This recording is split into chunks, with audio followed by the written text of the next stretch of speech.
Relax sa kol kay kapoy kayo ba. Kapoy gyud okay kol, relax lang sa. Relax lang sa habang patay sa oras ba ay na unsa.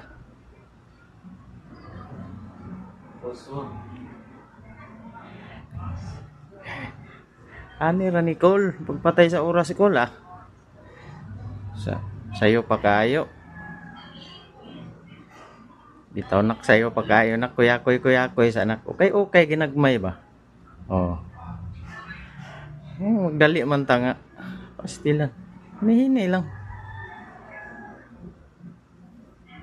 Nihinayan lang nato kay pila ray bayad.